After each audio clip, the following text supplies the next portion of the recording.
All right, so we're starting our part 2 video. Finally. Long-awaited part 2. It's been how many months? Too many.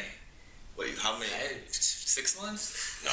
It's Look, been you're like, working there. I know, but 6 months. So, Almost. this is part 2 of the video of the first video we did with John was talking about how he got a job in the industry, and I had been mentoring him for a little bit. And now we're going to see, what originally was 3 months, but I think it's actually like 4 or 5 months. Hasn't been half a year, I don't think. But anyway, it doesn't matter. We're going to see now that he's at the job, what has he learned? How has his training prepared him for the job? And we're going to answer some questions that you guys asked on Facebook. So take it away. I'm Jonathan, as you probably know. Last video, I was just starting my first job as an in-house concept artist at 2K, and it's been a couple months, and it's been a journey so far. It's been fun, and as you can see on my art station, not much has changed there. Well, that's also because you've been really busy, right? Yeah, but it's not a huge excuse. Well, no, I mean, so you went from pretty much work on your portfolio to working full time. So Yeah, how was it the first couple months? Tell me about it. I think the first couple months was a lot of just learning the process and pipeline of how it worked in the studio. Basically, like what your job as a concept artist is to be the most helpful and productive in your own way in the studio as the game is being developed. And at that stage, I came in I don't want to say late, but the game is already pretty much deep in development, right? So a lot of what needs to be done is kind of, it's not blue sky stuff where you're just creating cool looking concepts that, are there to inspire the game. I mean, it's also that, but most of it is figuring out stuff, and that's really the main job of a concept artist, to solve problems. Right. So tell us about your first week there. I mean, you went from nothing, not having, having worked on your portfolio to all of a sudden having a job with expectations. Yeah, on a AAA game. On a AAA game. So how was that first week? I mean, first week, honestly, first of all, I just want to say that everyone's really nice, and if anyone listens or watches this video... Hey, that's not what you told me last time. No, I really enjoyed my first week. I felt really welcome, and everyone was very helpful. And it was mostly just set up, getting all my programs installed and all that kind of stuff, and learning how to work with the game engine, and just a lot of technical stuff, really. And kind of... knowing what I'm going to be assigned in the future. And it's basically environment concept art, which is what I was hired for. But it was really just kind of seeing what everyone else had done in the past and figuring out what I'm about to do. Well, what did you think going into this? What were you expecting? I guess you could say I was expecting... I knew that concept art is not always just creating awesome looking paintings. So I guess maybe I was expecting a little bit more of that. Not to say that I haven't been making. You mean like a little bit more of like blue sky? Yeah. Ideation. I guess I wasn't aware of how far ahead the game was at that point. Mm-hmm. And I don't know if you guys don't know, the game is Mafia 3. It's been announced coming in 2016. That's all I can really say. I don't want to get shot. Okay. Especially Mafia 3. Yeah, exactly. Mafia. They shot. Made me an offer I couldn't refuse. Okay. So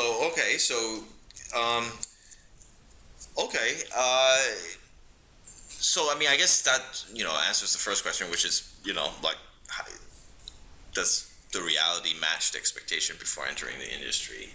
I kind of knew, I wasn't expecting something crazy. I enjoy being there every day, so it's not like I want to just do crazy awesome looking paintings that are all going to be portfolio pieces one day in the future. It's not like we're never going to have that. I think by now you should all know that. Yeah. So, okay, good for people to know, because I think a lot of people just expect to get a job and then I'm doing awesome shit and that's it, right?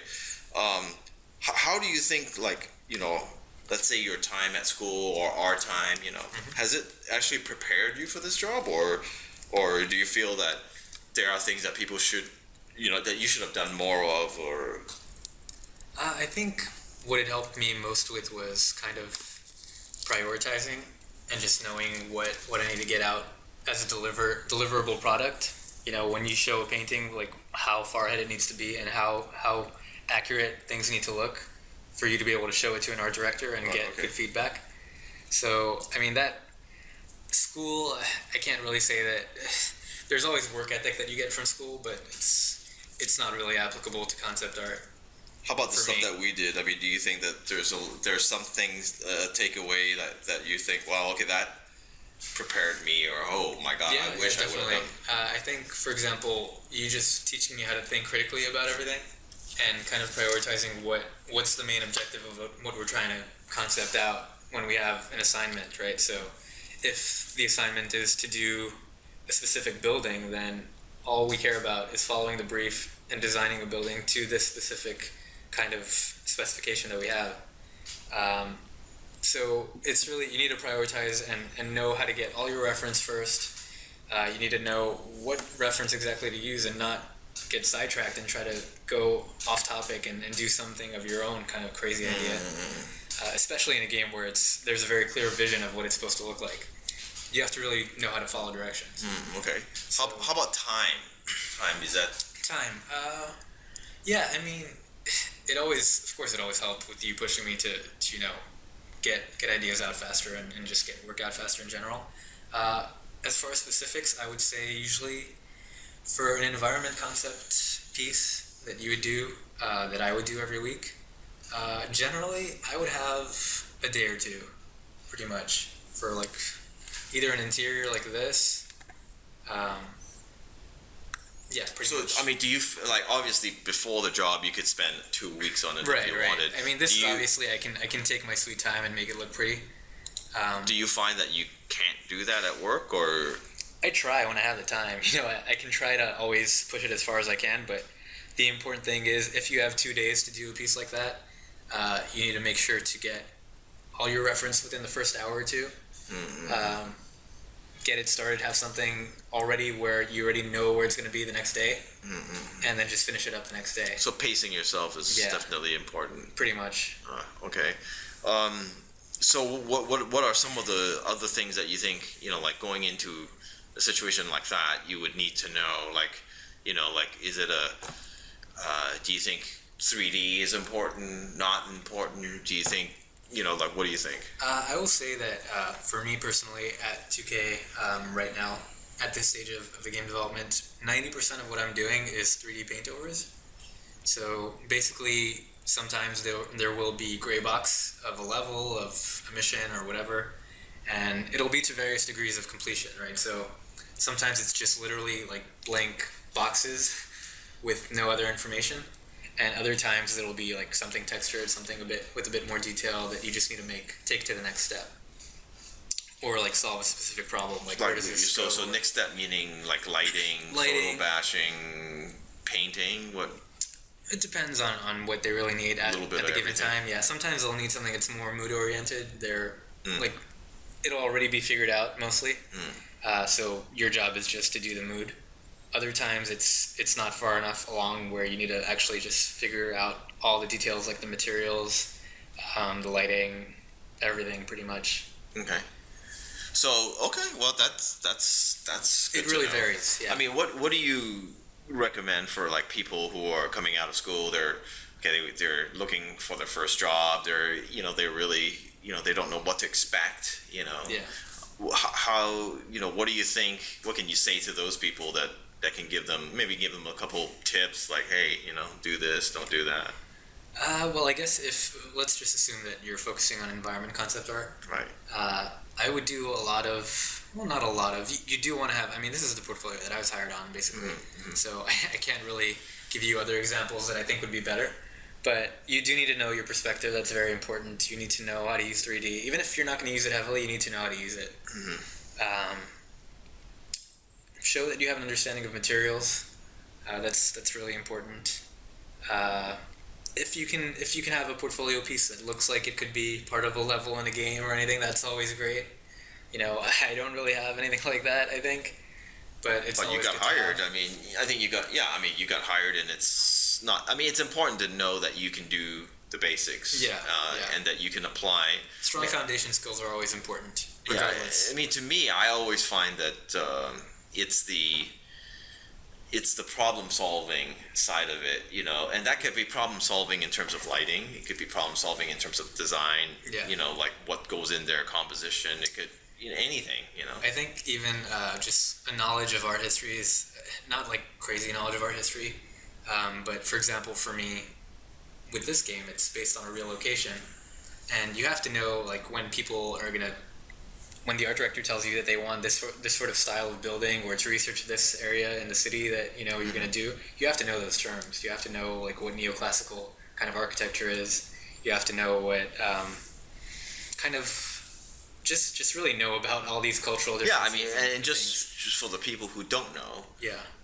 that's all you got to do is research that. Yeah. Because I always say that in the end, it's all about reference and research. So if you design anything, you have to know what you're designing. Because, you know, I mean, every period of art brings with it different, you know, history, the reason why it was the way it was, and you can't infuse that into something if you don't know Right. about it. So I'm sure you found a lot, you know, when they were talking about, I mean, I don't even know when that game is based in, you know, time wise, but you know for that period you had to go find out, and I'm Yeah. sure they had a lot of reference Yeah, already. yeah. You know. Most I think most studios, if everything is well organized, there will be a huge collection of. Oops, sorry, my bad. There will be a huge collection of reference that there are people who actually it's their job to collect all the reference and gather it and organize it properly. And I mean, you do some of that too, of course.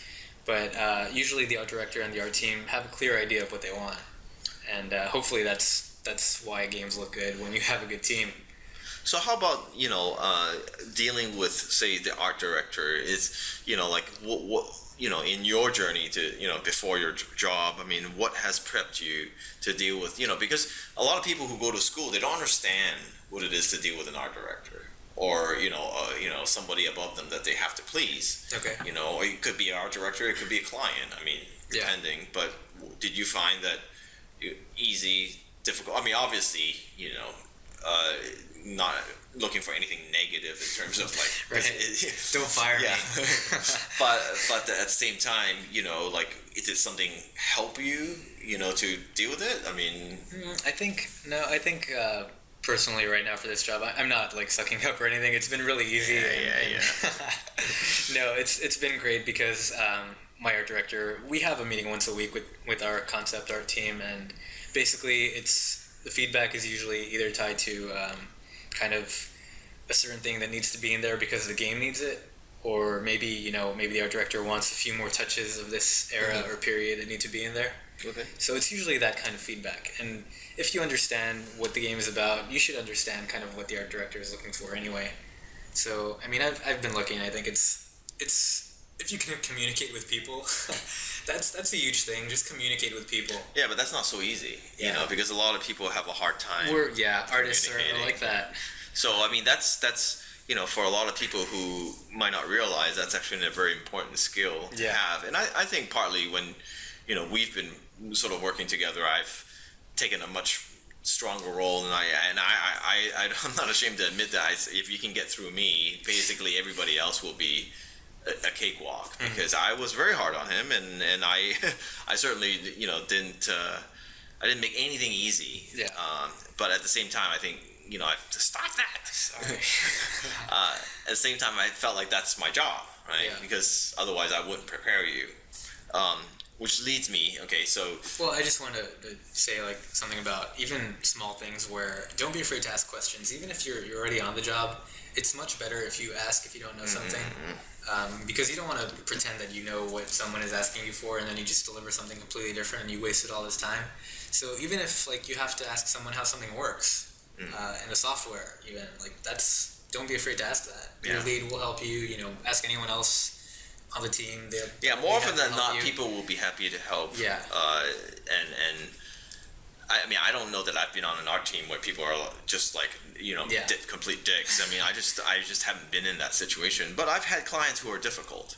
Right. That's freelancing. And I've had art directors who didn't really know what they want. Not that they're dicks; they just didn't really know what they want. Yeah. But and those can be difficult. But I think right now, that's great. So anything you want to recap about your experience and how, your tips. Like what kind of tips? No, I mean, just in terms of like, how to sort of tune your training so that, you can cut out all the BS and just do, the most, like if you had to do it again and realizing this is your job, what would you have done differently? I probably would have done more video game oriented artwork, which means kind of more interiors, more perspective-y stuff. It's not really a word, but more things where you actually have to figure out actual spaces, and not just something that looks pretty. Okay. That's a very important thing, to see things in 3D, and I'm not even talking about like the program, but just seeing your scene and putting stuff in it, populating a scene with stuff. Yeah. It's not as easy as it sounds. Mm-hmm. And then having the right lighting situation and showing off. Yeah. So a lot of times I'll see people who they just want to make a pretty image, and that's fine, but they go in thinking that that'll be a video game portfolio, and sure, it might look good if you work hard and you got a lot of cool looking images, but it'll be really helpful for you if you actually try to figure out actual spaces and really make everything work from the materials and have it all have a cohesive design element. Okay. So that's a big thing. Yeah, that's perspective-y shit. Yeah, it's perspective-y shit. But that's good to know for a lot of people, I think, because they need to know that, it's not all about loose blue sky, paintings. It's really a lot of the concept art is in the production side of it, where you have to figure stuff out. Sometimes all you'll have to do is like just design the facade of a building, right? And that could be, a whole bunch of different looks that you try to develop. And you have to think not just like what the materials are like, but what makes it interesting visually by maybe extruding certain areas and just kind of making it also fit with the rest of the game. So yeah. Okay. So I mean, I there's a question here that talks about finding a mentor, teacher. That's a good question. And it seems that he's saying that any in-depth tips on finding a teacher/mentor, it seems impossible. I mean, I agree with that. It does seem impossible. I remember how impossible it was, and I lucked out. I know I'm very lucky, but I've been getting messages and emails, and I don't know why. I mean, it's not like I'm so active, but thank you for everyone who sends me stuff. I still need to reply to some of you, actually. Sorry if I haven't been busy, but I would say, like, my mentorship with you, Emmanuel, it didn't happen overnight, right? No. It was a long process, and even just like when you try to create a friendship with someone, it's not. I mean, you're going for a mentorship, obviously, but you also want to be their friend, not like in a weird way. Stop looking at me like that. No, but what I mean is kind of like when you meet someone in real life, you're not just gonna like ask them to do something for you right away, right? No, you ask them in 5 minutes. No, yeah, but what I'm saying is. You develop it over time, right? So you message them once, they responded, fine, that's great. Hopefully you didn't ask for like anything too crazy or like, hey, give me a job right now, right? And we get those. Well, you do. I don't. I have no jobs to give. Do not email me with questions about jobs. Yeah, but what I'm saying is, for the third time, it develops over time. So I asked you for the first time for some advice, and I laid out a plan for you, right? I mean, I mentioned that it was for a class, but I also told you what we would be doing if you would agree to be my mentor, right? So I try to make it easier for you, right? I mean, I hope so. I don't know. You tell me. Yeah, I definitely think it's much more straightforward. Okay. Because a lot of the emails I've been getting is a lot of open-ended, like, hey, look at my portfolio, please. Yeah. And yeah. Or like, hey man, cool work. Check out my portfolio. Yeah, it's always. It's a lot of times it's the same stuff. Yeah, but and sometimes I'm happy to do that. Like I've emailed people back with feedback. If I have time, not always, but So I try. Yeah, I mean that's the thing. Is like it's important to hear from John's point of view because he did lay it out and make it easy on me. But just in case you missed the first episode, I mean the way we got together was I did a director study, And for me, actually, I wasn't in the right frame of mind at that point, and I just, it was too difficult for me to just do it over Google Hangouts. I mean, you remember. Yeah. And I just said, okay, well, the class is over. Let's just call it a day. And basically, John just packed up one day and left New York and came over, and I met him face to face. Which, if you ever have the chance to, if you can do that, definitely meet someone. Yeah, face to face is important. Always the best. Yeah, because then I got a vibe from him, because I felt very positive about it, and that's when I said, okay, let's. It's because I'm so polite. Yeah, right. And then I just said, hey, let's give it a shot. And he was here in the Bay Area, so it's not, like, I'm not saying that all the mentors are going to open the doors to you that way, but you have to be considerate of them. And just because they don't reply to you for the first go doesn't mean that they're dicks and you're not going to reply. It's just also doesn't mean that you should give up right now. Yeah, they're busy, and you can, like, I know, and I'm just telling you guys that to get feedback, I've emailed somebody over 50 times to get a feedback from this person, and back when I was starting out, and I'm telling you that you got to be persistent. I mean, not in persistent, way. But yeah, not like not being like super annoying. But I mean, it's like I have some people now that are emailing me. Some are doing it right, and they're just saying, "Hey, look here. I've taken your advice, and I've taken the last 3 months, and I've done what you said, and here's my improvements." I like that. But if you're gonna email me and just say, "Hey, I don't know what I'm doing. Can you just be my mentor?" That you're not giving me anything. So what you need to do is you need to, like John did, give me a plan. What do you want? How do you want to do it? Show me you're serious. Because I'm not going to mentor anybody and take it under, like take my own time to mentor somebody if you're not going to try. Or if you're just going to try, kind of, like that doesn't do anything. Like I can't really help you that way, and it just frustrates me. Yeah. So that I feel like definitely, and a lot of it is luck. Luck is persistence, and remember, and then the biggest thing is like don't do any mass emails.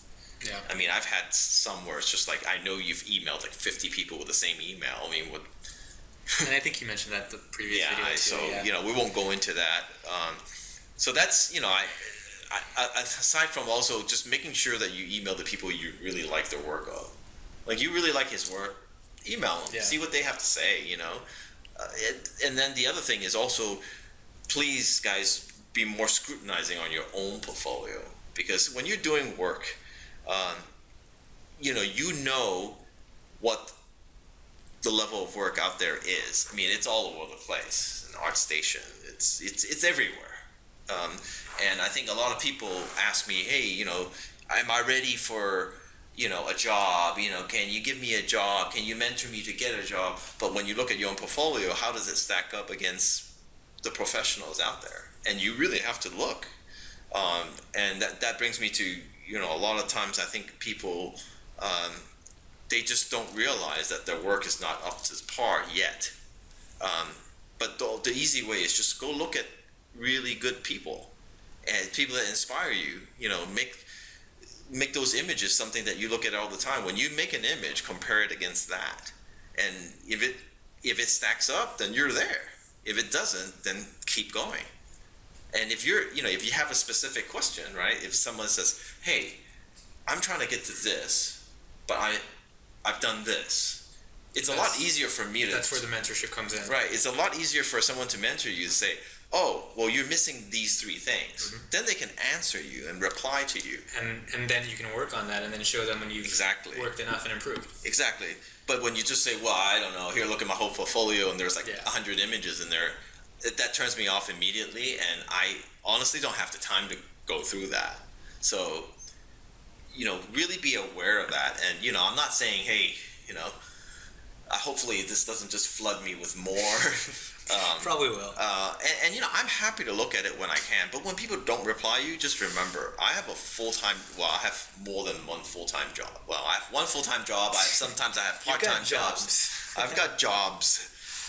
So the truth is, it's not that I don't want to get back to you. It's really, what am I looking at when I'm having lunch and I'm looking at my phone and I can see something. Yeah. The other thing is, please don't attach 5 megabytes, 10 megabytes pics. When I am out on my phone, if I see it's 10 megs, I'm just gonna delete it. I'm not gonna look. Just a bit of advice. This is also just me personally, but good grammar is also really, really important. I know some of you are probably not native English speakers, but I would of course understand that, but as best you can so that I can understand what you're saying and not make it look like you just typed this up while you were sitting in the bathroom on the toilet or something. Yeah, it just shows how serious you're about something, because if you're talking to me and obviously I'm English speaking, you need to make the effort so that I can understand what you're saying. And I understand sometimes it's not right, because my grammar sucks too. But, I'm... Let me proofread yourself. Yeah. But the truth is, I'm not going there and messaging somebody right now and asking them to look at this, if I talk to my clients or if I email my clients, you better be right that stuff, they can understand what I'm saying. Otherwise, you're really in trouble. And for those of you who are foreign speaking, I'll just say that make learning English a big part of this, because you know what, when you get a job, you have to talk. When you have new clients, you have to talk. No matter what, you have to understand the language. And right now, unfortunately, unless you're working in your native country, where you can, then it's fine. Why are you even listening to this video? Well, I don't know, but but at the same time, I feel like, if you want work from people here, just make sure you do focus on that, because I feel like a lot of people don't pay attention to that. They don't think it's, I can learn art, but you also have to learn communicating, right? Yeah. And if you don't communicate in the language, then you might have a problem. Because I remember back at Sony, when I was working at Sony, there were people there that just, we couldn't understand. Mm-hmm. And in the end, the work suffers because they don't know what the hell you're saying. You don't know what the hell you're saying. And you're just kind of like, oh, I don't know what's going on. So try to get better at that. You want to look at some of these other questions? I think we're... The job consumes all your life. Do you have time to do other things like a sport or a hobby? How much time are you in the studio per day? Is it enjoyable or is it stressing? Okay. Yeah, that's a bunch of questions, but I can answer them. Okay, answer that. I'm going to check on YouTube to see if there's questions too. Okay. So the job doesn't consume all of my life. It consumes a big chunk of it because a lot of times I like to stay late and, sometimes I'll get in at 9 and leave at 9. Well, no, that's a bit of an exaggeration. No, stop it. No, but I mean, it's a big part because even when I'm at home, like I'm thinking about what I'm going to do the next day. Okay. So I would say it is a big part of my life, and I am constantly thinking about it. And it's important to me. I mean, it's your career, right? And this is the time to work hard when you're young. So yes, it does consume a lot of my life. I do still have time for hobbies, I think. I don't know. Yeah, but you never had hobbies. What the hell? I've had tons of hobbies. What are you talking about? Yeah, but you don't. Yeah, since I met you, had no hobbies. I ride my bike around everywhere. That's not a hobby. I work out. Work out? You lie. On my lunch break. You lie. I pretend to work out. Okay. On my lunch break? Yes, that's more true. I play pool. I do stuff. Anyway, I have hobbies. Don't worry about that. I enjoy other things. How much time are you in the studio per day? Well, I think I answered that. It's usually a 9 to 5, 10 to 6, 10 to 7. It can vary depending on how much work you have. So it's at least 8 hours. Let's say that. Is it enjoyable or stressing? It's usually enjoyable.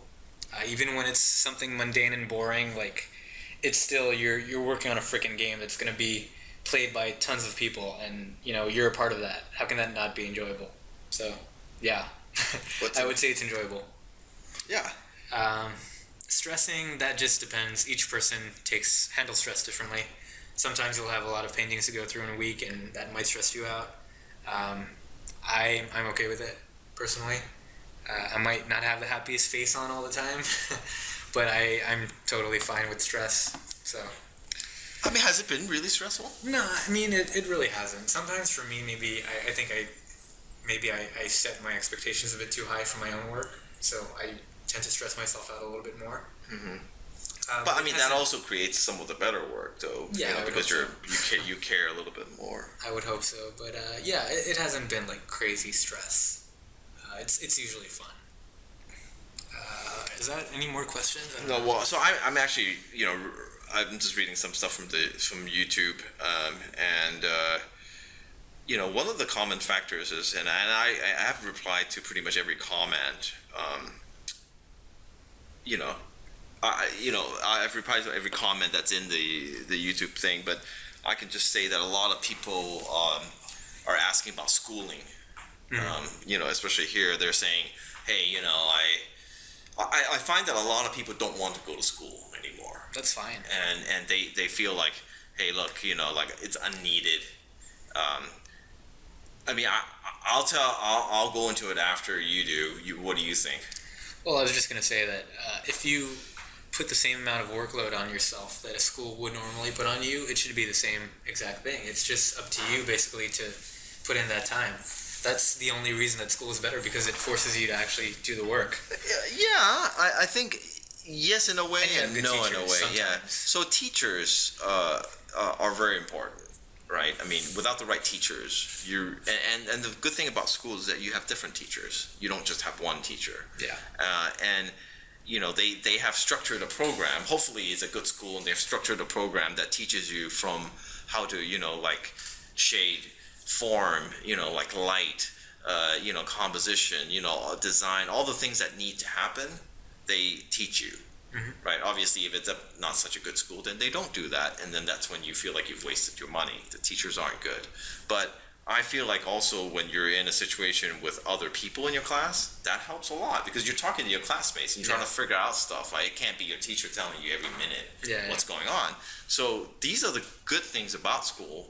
Now, some people say, well, I get a lot of this. I don't have money, and I'm in a place in the world where they don't have good schools. What do I do?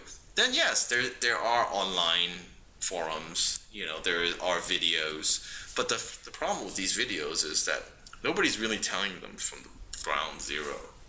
Here, shade this, what does this look like, mm-hmm. like shade this cube, draw in perspective, there's no program for them. There's more now online, but you have to kind of hunt around and find the right fit for you. It's like no one will really push you to do all the fundamentals right. Right, and that's the problem. And the other thing is, a lot of the people are talking about drawing, they're talking about painting. And I just want to say that when it comes to this field, and I'm going to make a video later just saying, defining what concept art really is in different fields and different pre-production, post-production, all that kind of stuff. But what I want to say about that right now, it's not about painting. It's not about drawing. It's not about any of this. Those are just skills that you need to have. But ultimately, it's about problem solving, because I guess I have yet to have a job where they just go, hey, can you print us a pretty picture? It's never been like that. It's always like, we have a set we need built, design it. We have this, and these are the parameters. Pretty pictures are more illustration. That's what illustration is for. Well, I mean, don't get me wrong. I mean, once you design it, they want a pretty picture out of it. It's just that if I tell you need to, do this interior of this lab, and this is what happens in there, you need to design that. Then do a really, sort of good looking image so that, the director can buy off. Because he may not want to see a schematic. Right. But you have to design it first. So being able to paint is great, but if you can't design, then it still won't help you. Mm-hmm. In the end, you have to know how to design first. And that's the thing, is like people going to school online or doing all this are learning how to paint, but not necessarily learning how to design. But then learning to design, would you say that that's just like industrial design skills? No, I mean, that's just design. I mean, lighting can be designed. Composition is designed, color design. All this is problem solving, right? I mean, it's... Right, but I mean, that's kind of broad. When you're painting a pretty picture, you're also designing lighting and composition. Yeah, so you have to learn all that, and that's when it comes together. Yeah. But, But when you're talking about, like, designing an interior of a lab, for example... Okay, then that's specifics. That's purely, that's more industrial then. Yeah. Or if I'm designing what does a lab need? What's in a lab? What's in a lab? but also what kind of architecture is in there. Is it your futuristic architecture? Well, what is that? Or is this place used to be an old warehouse? It gives it more flavor. I mean, what is it? You have to think about it. And like what kind of layout is it? If it's a church, is it just your typical kind of church with the right layout? I mean, you have to think about all this stuff. So just make sure you think about it, and then you can go into your composition, and then your design, and then your these painting. pages here. I feel uncomfortable with mine up all the time. Yeah, well, I mean, like if you go to like say Daniel Simon's page, I mean, this is a guy who I think is a great designer.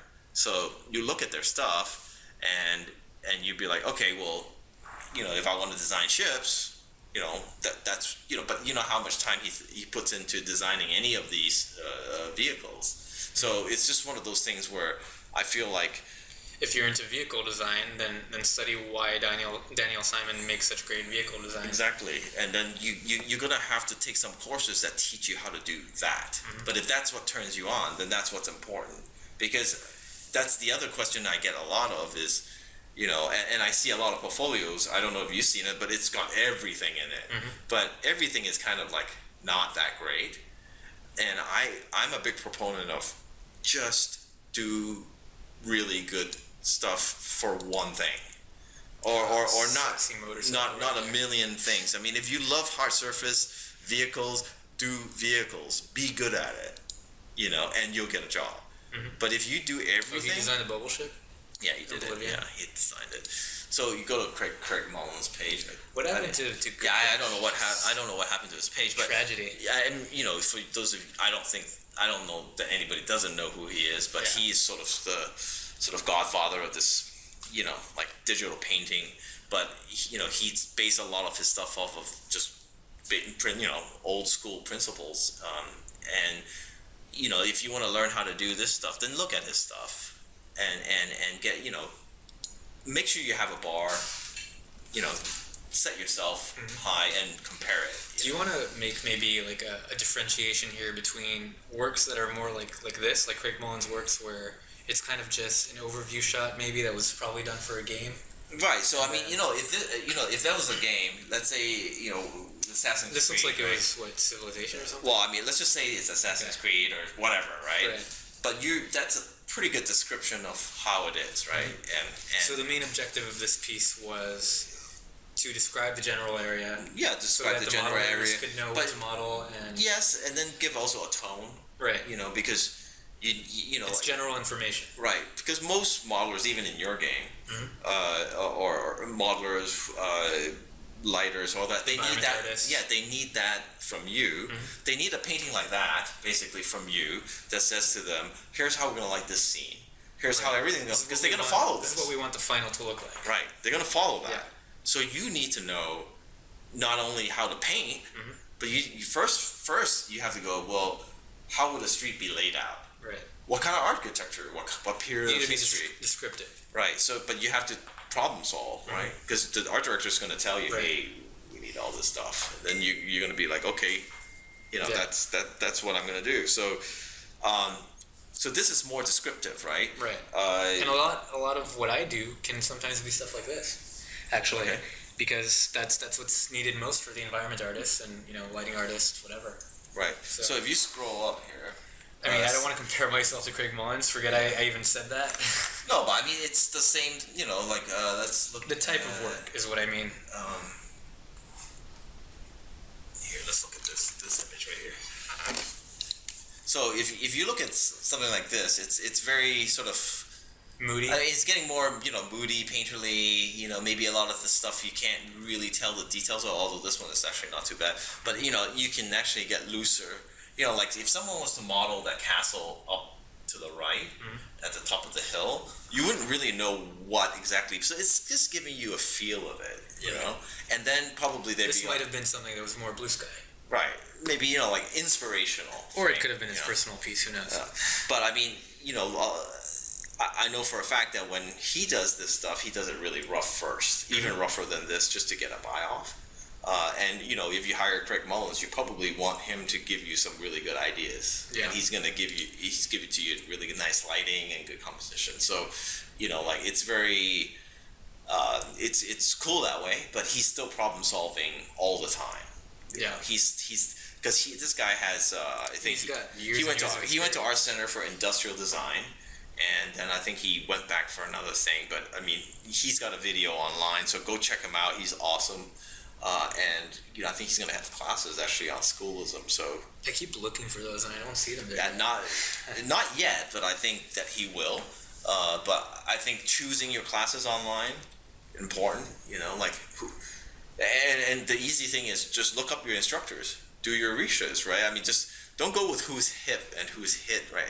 Who's, just go with the people you say, I want to do what someone he does. who has good experience too. Right. Like, hey, I like what he does, so I'm going to learn from him. Great, do that. Like look at Brainstorm. Because there's a lot of good guys up there. It's just make sure that this is what you want to do, and then you just go do that. I think that's important. That's a good way to start, especially for people who are starting out and are emailing, going, I don't know what to do. If you look at some people's work and you like it, and they have instructional videos, learn from that. Yeah. But the basics will never hurt you to be really good at, and you gotta spend time to do that. So that's really important. But yeah, I mean that's pretty much that. I mean, anything you want to, last minute stuff you want to say for the guys out there. I feel like I haven't really said a lot. I don't know. Well, I mean, you answered all the questions, and in terms of like how you feel about the pressures of the job. General life update. I'm doing great. But you know what I mean? It's like I think a lot of people wonder like, and this directly relates to schooling, is like how much of what you did actually helped you for what you're doing. Right. Do you think anything was wasted? You mean my 4 years at FIT? We can discuss that before, I think, and it's not. There's nothing that I can really say about that relates to concept art, because it was an illustration major, general illustration major. So do you think illustration majors can? Well, of course, any major can if they want to hard. I mean, I got some fundamentals that were important to know, but when it comes to concept art, you need to completely switch your mindset to problem solving and design. So. And that was different from when we were talking at the very beginning. I don't think that's what you were thinking. Yeah, what it was. I was thinking pretty pictures. Right. Pretty much. And now it's still pretty pictures, but with a lot lot behind it. Yeah. Yeah. I mean, I think that's kind of in the end. It's the gist of everything we've been talking about for 40 minutes. Yeah. It's basically just pretty pictures, but with a lot more behind it. Yeah. And make sure you find the people you're inspired by and do work like that, Kill them and steal their powers. Stop it. So, anything else? Last minute? No, I'm good. Okay, so go to sleep. Yeah, so I guess that's the update. It was a little longer than we thought, but anyway, that's the update, and hope it helped. Hope it helped. All right, later.